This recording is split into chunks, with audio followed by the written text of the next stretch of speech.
Insurance एक बहुत बड़ा सेक्टर है और इस सेक्टर में चुनौतियां भी उतनी ही बड़ी हैं। शिकायतों का निस्तारण हो, बीमा निपटान हो, बहुत सारे चैलेंजेस आते हैं। ये चैलेंजेस कैसे निभाए जाते हैं, कैसे पूरे करने जाते हैं, इसके लिए बात करने के लिए हमारे साथ हैं बीमा ओम्बुड्समैन अजय कुमार शर्मा जी। सर, बहुत स्वागत है आज की खबर में आपका। ये जो चैलेंजेस हैं जो आपके सामने आते हैं, चूँकि एक बहुत बड़ा सेक्टर है बीमा का, करोड़ों लोग इसमें इन्वॉल्व हैं, बीमा पॉलिसी लेते हैं, अलग अलग तरह की पॉलिसी लेते हैं, शिकायतें भी होती हैं। तो इसकी प्रक्रिया क्या है? अगर किसी को शिकायत हो तो सबसे पहले क्या करना चाहिए? देखिए, ऐसा है, बीमा लोकपाल एक संस्था है जो 1998 में बनाई गई थी और धीरे धीरे इसका विस्तार हुआ और 2017 में इंश्योरेंस ओम्बुड्समैन रूल्स बनाए गवर्नमेंट ऑफ इंडिया ने। इस रूल के तहत इंश्योरेंस ओम्बुड्समैन को कुछ पावर दी गई हैं। उसमें ये है कि अगर किसी इंश्योरेंस जो पर्सनल लाइन से संबंधित है, यानी लाइफ इंश्योरेंस है, व्यक्तिगत रूप से ग्रुप इंश्योरेंस पॉलिसी है, फायर मोटर इंश्योरेंस है, इस तरह की जितनी इंश्योरेंस है इंक्लूडिंग प्रोप्राइटरी टाइप की जो इंश्योरेंस पॉलिसीज़ हैं, अगर किसी बीमा कंपनी द्वारा ठीक रूप से सर्विस नहीं दी जा रही या ज़्यादा प्रीमियम लिया जा रहा है या क्लेम की सेटलमेंट नहीं की गई या सेटलमेंट की गई तो बिल्कुल ठीक ढंग से नहीं की गई, इस तरह की जितनी शिकायतें हैं, अगर वो व्यक्ति कंपनी के उच्च अधिकारियों से बात करके भी अपनी शिकायत का निवारण नहीं कर पाता है, तो भारत सरकार ने एक वाया मीडिया दिया है कि उसको कंज्यूमर कोर्ट या सिविल कोर्ट ना जाना पड़े, जहाँ बहुत लंबा समय लगता है। इंश्योरेंस ओम्बुड्समैन की स्थापना है और ओम्बुड्समैन के पास वो आ सकता है, अपनी शिकायत दर्ज करा सकता है। शिकायत दर्ज कराने के लिए 4-5 माध्यम हैं। ऑनलाइन भी हो सकती है, ईमेल द्वारा भी, डाक द्वारा भी, पर्सनल रूप से आके भी। 18 ओम्बुड्समैन ऑफिसेज देश में हैं। तो एक बार शिकायत दर्ज हो के रजिस्टर हो जाती है, उसके बाद हमारा कार्यालय उस आदमी को गाइड करता है।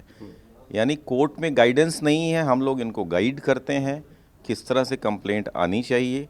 जब रजिस्टर होता है तो हम इंश्योरेंस कंपनी से पूछते हैं, उनको एक नोटिस जाता है कि आप पूरा डिटेल हमें दीजिए। उनको सारा डिटेल देना पड़ता है कि वो क्यों शिकायत की गई है। बहुत सारे केसेस में वो हमारी नोटिस पर ही मान जाते हैं कि गलती है, हम इसको सुधार देंगे। लेकिन अगर वो नहीं मानते हैं तो हम दोनों पार्टीज़ को हियर करते हैं। हियरिंग होती है, ज़्यादातर एक या कभी कभी 2 हियरिंग में हम डॉक्यूमेंट्स और हियरिंग के बेसिस पे अपना फैसला दे देते हैं। इसमें 2 माध्यम होते हैं। एक होता है मीडिएशन, यानी दोनों पार्टीज़ को समझाया जाता है कि आप अपना अपना बात रख चुके हैं, इसकी गलती है ये और दूसरे आदमी की गलती ये है, आप आपस में इसको सुलझा लीजिए। हम एक रिकमेंडेशन देते हैं, दोनों पार्टीज़ को बोलते हैं ये मान जाइए। तो ज़्यादातर केस 30-35% केसेस में जनरली दोनों पार्टीज़ मान जाती हैं, क्योंकि कॉम्प्लेक्स सब्जेक्ट है, इसलिए दोनों पार्टीज़ को हम मनाते हैं। लेकिन अगर मीडिएशन फेल होती है तो हमें पावर है कि हम उस स्थिति में लीगली उस केस को देखकर अपना अवार्ड जारी इशू करते हैं। अवार्ड एक बार इशू हो जाता है, 50 लाख तक के हम अवार्ड देते हैं, तो वो इंश्योरेंस कंपनी पर बाइंडिंग है। उसमें अपील भी नहीं वो कर सकते किसी कोर्ट में जाके, उनको उसका पालन करना पड़ता है और जो हम अवार्ड देते हैं वो उनको कंप्लाई करना पड़ता है। साथ में अगर इंश्योरेंस कंपनी बहुत ही गलत ढंग से किसी केस को डील करती है तो हम उसमें पार्टी को इंटरेस्ट भी लगाते हैं। ये किस तरह के केसेस होते हैं सर? जैसे आपने बताया, कंप्लेंट का नेचर क्या होता है? जनरली जो केसेस हमारे पास आते हैं, लाइफ इंश्योरेंस पॉलिसीज़ के जो कंप्लेंट्स आती हैं उसमें आधी कंप्लेंट्स मिस सेलिंग की होती हैं। एजेंट जो हैं पॉलिसीज़ बेच देते हैं ये बताकर कि आपको फ्री लोन मिल जाएगा, आपको एक ही बार प्रीमियम देना होगा, जबकि उसमें हर साल प्रीमियम होता है। या वो ये वायदा करते हैं कि अगर आप एक बार पॉलिसी ले लेंगे तो आपको हम जो हैं ओवरसीज़ यात्रा एक फ्री करा देंगे। इस तरह की बातें करके वो अच्छे भले आदमी जो बहुत पढ़े लिखे हैं, अच्छे पदों से रिटायर हुए हैं, उनको भी मिसगाइड कर देते हैं और ये हम पाते हैं कि मिसगाइडेंस बहुत ज़्यादा है। तो एक तो ये सबसे बड़ा लाइफ इंश्योरेंस में जो कंप्लेंट हमारे पास आता है वो है। दूसरा, हेल्थ इंश्योरेंस पॉलिसीज़ की कंप्लेंट सबसे ज़्यादा है। चेयरमैन इरडाई ने अपने भाषण में भी बताया कि 51% से ज़्यादा कंप्लेंट पूरे टोटल कंप्लेंट्स में हेल्थ इंश्योरेंस की है। Health insurance is a very complex subject. इसमें इतनी बारीकियां हैं, अगर आप इंश्योरेंस ले रहे हैं और आपने मान लीजिए ब्लड प्रेशर डिक्लेयर नहीं किया प्रपोजल फॉर्म में, इस बेसिस पे आपका क्लेम रिजेक्ट हो जाता है। जबकि ब्लड प्रेशर के ऊपर रिजेक्ट नहीं होना चाहिए अनलेस कि ब्लड प्रेशर से ही कोई प्रॉब्लम है। तो जो ये कंप्लेंट्स का नेचर है, जनरली लाइफ इंश्योरेंस में मिस सेलिंग, हेल्थ इंश्योरेंस में complicacy of the policy itself, और मोटर कार इंश्योरेंस डैमेजेस, ये सारी टाइप की कंप्लेंट्स हमारे पास आती हैं। अच्छा, इनका जो निस्तारण की प्रक्रिया है वो कितने दिन में पूरी हो जाती है? जो आपने बताया दोनों मामलों में, अगर वो समझौते की बात है, मीडिएशन की बात है या फिर जो कोर्ट वाली बात है, दोनों में कितना टाइम लगता है? देखिए, अगर हम लोग रजिस्टर कर लेते हैं कंप्लेंट, तो हमें रजिस्ट्रेशन के बाद 90 दिनों के अंदर में कंप्लेंट का निवारण करना चाहिए, ऐसा हमारे रूल्स में लिखा है। अगर मीडिएशन प्रोसेस होता है तो फिर जो फैसला मीडिएशन में किया जाता है उसके 15 दिन के अंदर अंदर में इंश्योरेंस कंपनी उस फैसले को कंप्लाई कर देती है। लेकिन अगर वो मीडिएशन फेल हो जाता है तो हम अवार्ड इशू करते हैं। अवार्ड में उनको 30 दिन का समय दिया जाता है। अगर वो 30 दिन में हमारे अवार्ड को इम्प्लीमेंट नहीं करते, पेमेंट नहीं करते हैं, तो उनको पर डे 5,000 रुपये की पेनल्टी लगाने का भी डिले के ऊपर प्रावधान है। तो टोटल आप लगा लीजिए कि रजिस्ट्रेशन से लेके और कंप्लायंस तक मैक्सिमम 120 दिन के अंदर अंदर में कंप्लेंट का निवारण हो जाता है। कौन सी ऐसी फील्ड है जिसमें सबसे ज़्यादा लोग परेशान हैं? हमने ये देखा है कि बहुत सारी जो पॉलिसी बाज़ार से जो लोग इंश्योरेंस लेते हैं, आपने हेल्थ इंश्योरेंस की बात की, पॉलिसी बाज़ार से इंश्योरेंस लेना क्या ठीक है? क्योंकि कई शिकायतें शायद ऑनलाइन बीमा वाली भी आती होंगी आपके पास। जी, देखिए साहब, पॉलिसी बाज़ार, आपने एक स्पेसिफिक कंपनी का नाम लिया है, तो मैं एक कंपनी के बारे में स्पेसिफिक रूप से तथ्यों के अभाव में इसी तरह की सर जो ऑनलाइन कंपनियां हैं, वो तो एक नाम आ गया पॉलिसी बाज़ार, लेकिन ऑनलाइन तमाम कंपनियां हैं। हाँ, तो मैं ये कहना चाहता हूँ कि जो ऑनलाइन इंश्योरेंस ली जाती है या फ़ोन बैंकिंग के द्वारा इंश्योरेंस ली जाती है, उसमें हमारे पास बहुत अधिक कंप्लेंट्स आती हैं। और इसका कारण ये है कि ऑनलाइन जो प्रपोजल फॉर्म्स भरे जाते हैं वो पूरी तरह से नहीं भरे जाते हैं, डिक्लेरेशन ठीक से नहीं होती है, जो आदमी पॉलिसी ले रहा है उसको कोई गाइडेंस नहीं दी जाती है। जो ऑनलाइन वेबसाइट पे जो आपको फॉर्म फिलअप करने के लिए आते हैं, आप बस वो फिलअप कर देते हैं। आपको मालूम ही नहीं है कि जो आप पॉलिसी लेने जा रहे हैं उसकी प्री कंडीशन क्या है, उसके बेनिफिट्स क्या हैं, उसमें एक्सक्लूजन्स क्या हैं। ये आपको तब तक समझ नहीं आता है जब तक आप उसका प्रोस्पेक्टस ना पढ़ लें या आपको कोई एजेंट आकर स्वयं उसको, इसको बोलते हैं बेनिफिट इलस्ट्रेशन। बेनिफिट इलस्ट्रेशन का डिटेल जब तक नहीं मिलता है तब तक आपको समझ नहीं आता है कि आपको कोई पॉलिसी लेने का फ़ायदा है कि नहीं। लेकिन जब ये आप ऑनलाइन बैंकिंग में स्वयं जाकर ये करते हैं तो इसमें बहुत बड़ा खतरा है। मुझे केवल ये कहना है कि जो लोग ऑनलाइन बैंकिंग कर रहे हैं उनको बहुत सावधानी बरतनी चाहिए। मेरा सुझाव ये रहेगा कि लोग ऑनलाइन बैंकिंग से पहले जो भी इंश्योरेंस पॉलिसी ऑनलाइन बैंकिंग में लेने जा रहे हैं वो उस कंपनी की वेबसाइट में जाके उसका प्रोस्पेक्टस ज़रूर पढ़ लें और बेनिफिट्स और एक्सक्लूजन्स के बारे में अपना पहले उसके बारे में जानकारी बढ़ाएं, उसके बाद ही ऑनलाइन बैंकिंग का इस्तेमाल करें। सर, एक सवाल और है कि बीमा शहरी क्षेत्रों में, ग्रामीण क्षेत्रों में सब जगह के लोग कराते हैं। शहरी क्षेत्र में ज़्यादा समस्याएं हैं या ग्रामीण क्षेत्रों में? नहीं, ऐसा हमने कोई एनालिसिस नहीं किया है, क्योंकि जहां लखनऊ की बात है, लखनऊ में ग्रामीण क्षेत्र से भी हमारे पास बहुत लोग आते हैं अपनी कंप्लेंट्स लेकर। ग्रामीण क्षेत्र की ज़्यादातर कंप्लेंट्स लाइफ इंश्योरेंस को लेके होती हैं, डेथ क्लेम्स होते हैं, मिस सेलिंग होती हैं।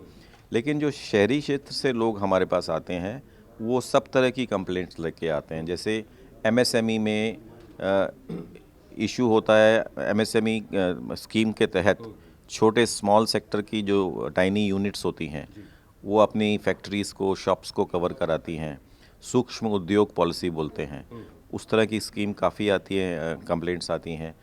शहरी क्षेत्रों से हेल्थ इंश्योरेंस की कंप्लेंट्स बहुत ज़्यादा आती हैं। तो शहरी क्षेत्रों में क्योंकि लोगों के पास अवेयरनेस ज़्यादा है, इंश्योरेंस पेनिट्रेशन शहरी क्षेत्रों में ज़्यादा होने की वजह से कंप्लेंट यहाँ से ज़्यादा आती हैं। लास्ट ईयर की बात करें हम तो कितनी आपके पास शिकायतें आई और कितनों का निस्तारण किया गया? जैसे मैंने अपनी प्रेजेंटेशन में बताया था, 3,181 शिकायतें हमारे पास आई थी।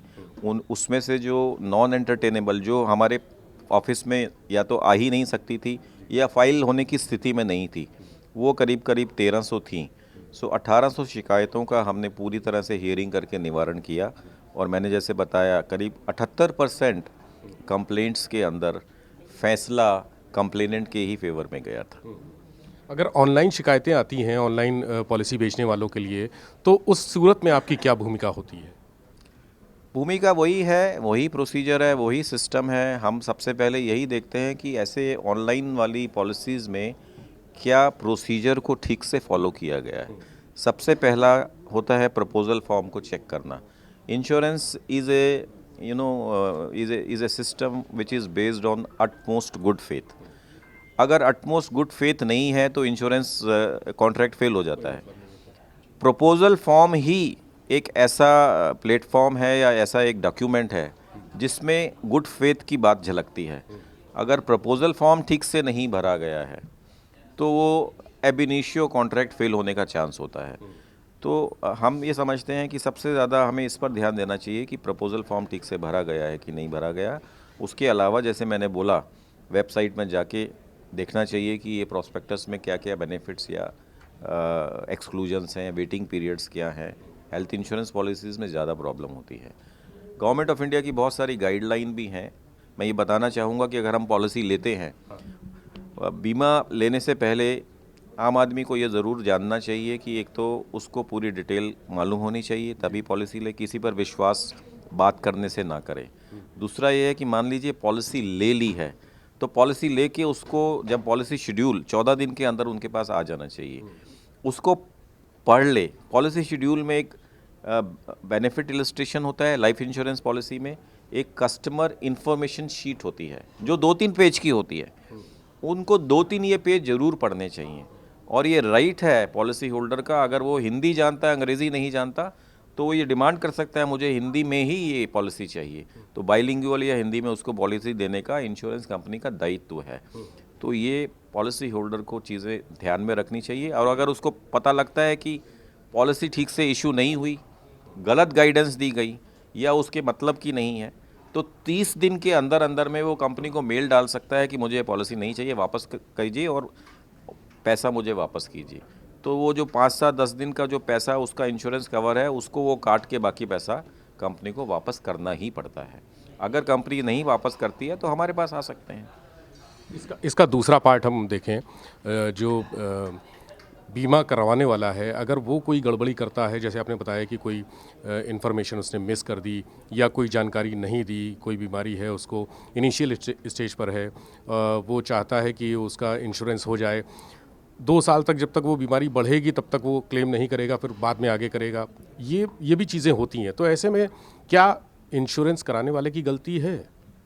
ये बात बिल्कुल सही है कि जो इंश्योरेंस कंपनी, खासकर हेल्थ इंश्योरेंस में, उनको एक दिक्कत का सामना ये करना पड़ता है कि बहुत सारे लोग insurance policy, health insurance policy तब लेते हैं जब उन्हें मालूम पड़ जाता है कि आने वाले भविष्य में मुझे एक बड़ा हॉस्पिटलाइजेशन करना पड़ेगा, मुझे इलाज कराना पड़ेगा।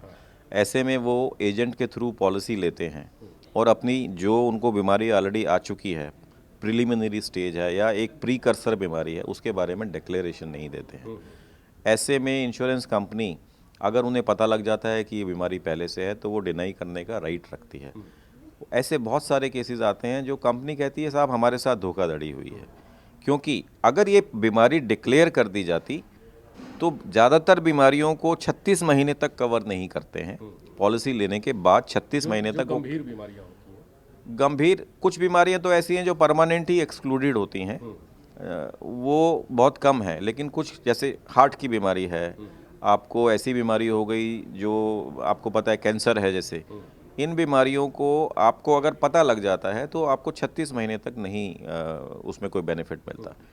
लेकिन जैसे मैं एक एग्जांपल आपको देता हूँ, मुझे ब्लड प्रेशर की बीमारी है या डायबिटीज़ है, जो ये 2 बीमारियां हैं जो लोग छुपाते हैं, हमें बता देना चाहिए। क्योंकि एक बार हम डिक्लेयर कर दें कि मुझे माइल्ड बीपी है या मुझे डायबिटीज़ का ये हम दवाई लेते हैं, तो उसको वो डिक्लेयर कर देंगे अपनी पॉलिसी में कि इनको ये बीमारी है, वो 36 महीने तक कवर नहीं होंगी। उसके बाद तो फिर आपको कोई भी बीमारी है कवर हो जाएगी। आप अगर डिक्लेयर नहीं करेंगे तो इवन आफ्टर 4 इयर्स अगर आप क्लेम लेने, किसी और बीमारी का क्लेम लेने जाएंगे, तो कंपनी को पता लग जाएगा आपकी हिस्ट्री शीट से कि आपको बीपी था, तो वो डिनाई करने के लिए राइट रखती है। बट ऐसे में हम फिर एनालाइज करते हैं कि पुरानी बीमारी और नई बीमारी में क्या कोई रिलेशनशिप है। अगर नहीं है तो हम जनरली उसको फ़ायदा देते हैं, बट अगर कोई रिलेशनशिप है तो वो क्लेम डिनाई हो जाता है। तो मतलब छिपानी नहीं चाहिए कोई भी बीमारी छिपानी नहीं चाहिए, इसमें फ़ायदा ही है। हो सकता है आपको पॉलिसी ना मिले, आप अगर डिक्लेयर करें, लेकिन इरडई की जो है संस्था की गाइडलाइंस हैं, ज़्यादातर बीमारियों को डिक्लेयर भी करेंगे तो उन्हें कवर करना पड़ता है। आखिरी सवाल सर, जो बीमा करवाने वाले लोग हैं उनके लिए कोई मैसेज आप देना चाहते हो? यानी जो कंपनीज़ और एजेंट्स के लिए, बीमा करवाने वालों के लिए भी। करवाने वालों के लिए, हम जो आदमी बीमा अपना करवा रहा है, मेरा यही संदेश है। पहला संदेश ये है कि आप किसी के कहने पर बीमा पॉलिसी ना लीजिए। आप जो भी प्रपोज़ल आ रहा है उसको पढ़ें, प्रोस्पेक्टस मंगाएं। Prospectus is the first step. 100 page का प्रोस्पेक्टस है, सारा मत पढ़िए, आप केवल उसकी बड़ी बारीकी जो मोटी मोटी चीज़ें हैं पढ़ लीजिए। वेबसाइट पर जाइए कंपनी की और देखिए कि ये पॉलिसी वहाँ पर एग्जिस्ट करती है कि नहीं। तीसरा, जो एजेंट आपको पॉलिसी दे रहा है, इंटरमीडियरी कोई भी है, बैंक भी हो सकता है, एजेंट भी हो सकता है, आप उनसे बोलें कि जो भी आप हमें प्रपोज़ल दे रहे हैं वो ईमेल पर एक बारी हमें प्रस्ताव भेज दें। ये 3 स्टेप ज़रूर लें। अगर और चौथा स्टेप ये है कि जो भी आप फॉर्म भर रहे हैं उसमें सही सही जानकारी दें। फॉर्म भरने के बाद जब पॉलिसी इशू होती है तो आप उसके जो समरी शीट है उसको ज़रूर पढ़ लें, देख लें कि क्या कवर है क्या कवर नहीं है। किसी बीमारी का वेटिंग पीरियड 2 साल है, किसी का 30 दिन है, किसी का 3 साल है, उसको देख लें। अगर उन्हें लगता है कि पॉलिसी मेरे हिसाब से इशू नहीं हुई और मुझे नहीं चाहिए, तो 30 दिन के अंदर वो कंपनी को लिख के सारा पैसा वापस ले सकते हैं। बहुत शुक्रिया सर। अजय कुमार शर्मा जी हमारे साथ थे, बीमा लोकपाल, और उन्होंने बीमा करवाने वालों के लिए, चाहे वो कंपनी हो चाहे लोग हों व्यक्तिगत, उनको सलाह दी है कि वो पॉलिसी लेने से पहले पूरी तरह से सावधानी बरतें और सारे पेपर्स, सारे डॉक्यूमेंट गंभीरता से चेक करें, नहीं तो इन्हीं की शरण में जाना पड़ेगा।